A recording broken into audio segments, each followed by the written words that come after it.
ನಮಸ್ಕಾರ ವೀಕ್ಷಕರೇ, ಡಾಕ್ಟರ್ ವಿಜಯ ಸಂಕೇಶ್ವರ್ ಮೀಡಿಯಾ ಸ್ಕೂಲ್ನ ಟಾಪ್ 10 ನ್ಯೂಸ್ಗೆ ಸ್ವಾಗತ. ನಾನು ಶಶಿಧರ್ ಮರಾಠಿ. ಐಸಿಸಿ ಅಂಡರ್-19 ವಿಶ್ವಕಪ್ ಗೆದ್ದ ಆಯುಷ್ ಮಾತ್ರೆ ಪಡೆ 6ನೇ ಬಾರಿ ಕಪ್ ವಶಪಡಿಸಿಕೊಂಡ ಭಾರತ. ರಾಜ್ಯದ ಕರಾವಳಿಯಲ್ಲಿ ಉಷ್ಣಾಂಶ ಹೆಚ್ಚಳ, ವಾಡಿಕೆಗಿಂತ 2-3 ಡಿಗ್ರಿ ಸೆಲ್ಸಿಯಸ್ ಅಧಿಕವೆಂದ ಹವಾಮಾನ ತಜ್ಞ. 11 ವರ್ಷದ ಬಳಿಕ ವಕೀಲರ ಶುಲ್ಕದಲ್ಲಿ ಹೆಚ್ಚಳ, ಕೇಂದ್ರ ಸರ್ಕಾರವನ್ನು ಪ್ರತಿನಿಧಿಸುವ ವಕೀಲರ ಶುಲ್ಕ ಹೆಚ್ಚಿಸಿದ ಕೇಂದ್ರ ಕಾನೂನು ಸಚಿವಾಲಯ.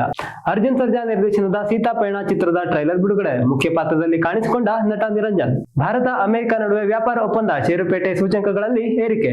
ಬರೋಡಾದಲ್ಲಿ 419 ಹುದ್ದೆಗಳಿಗೆ ಅರ್ಜಿ ಆಹ್ವಾನ, ಫೆಬ್ರವರಿ 26ರವರೆಗೆ ಅರ್ಜಿ ಸಲ್ಲಿಸಲು ಅವಕಾಶ. ಫೆಬ್ರವರಿ 11ರಿಂದ 19ರವರೆಗೆ ನಡೆಯಲಿದೆ ಯಲ್ಲಾಪುರ ಜಾತ್ರೆ. ಪಟ್ಟಣದೆಲ್ಲೆಡೆ ಸಂಭ್ರಮದ ವಾತಾವರಣ. 10 ವರ್ಷದಲ್ಲಿ 100 ಕಿಲೋಮೀಟರ್ ಬ್ಯಾರಿಕೇಡ್ ನಿರ್ಮಿಸಿದ ಸರ್ಕಾರ. ನಾಗರಹೊಳೆ ರಾಷ್ಟ್ರೀಯ ಉದ್ಯಾನವನದಲ್ಲಿ ಕಾಡಾನೆಗಳ ದಾಳಿ ನಿಯಂತ್ರಿಸಲು ಬ್ಯಾರಿಕೇಡ್ ಅಳವಡಿಕೆ. ನೆರೆಯ ರಾಜ್ಯದಲ್ಲಿ ಕಾಗೆಗಳ ಸಾವು, ರಾಜ್ಯದಲ್ಲಿಯೂ ಹಕ್ಕಿ ಜ್ವರದ ಆತಂಕ. ವಿಧಾನಸೌಧದ ಪಕ್ಕದಲ್ಲೇ ತಲೆ ಎತ್ತಲಿದೆ ಧಾರ್ಮಿಕ ಸೌಧ, 27 ಕೋಟಿ ರೂಪಾಯಿ ವೆಚ್ಚದಲ್ಲಿ ನಿರ್ಮಾಣ. ಇದಾಗಿತ್ತು ಈ ಹೊತ್ತಿನ ಟಾಪ್ 10 ಸುದ್ದಿಗಳು. ಇದೇ ರೀತಿಯ ಟಾಪ್ 10 ಸುದ್ದಿಗಳಿಗಾಗಿ ನೋಡ್ತಾ ಇರಿ ಡಾಕ್ಟರ್ ವಿಜಯ ಸಂಕೇಶ್ವರ್ ಮೀಡಿಯಾ ಸ್ಕೂಲ್ ಯಲ್ಲಾಪುರ.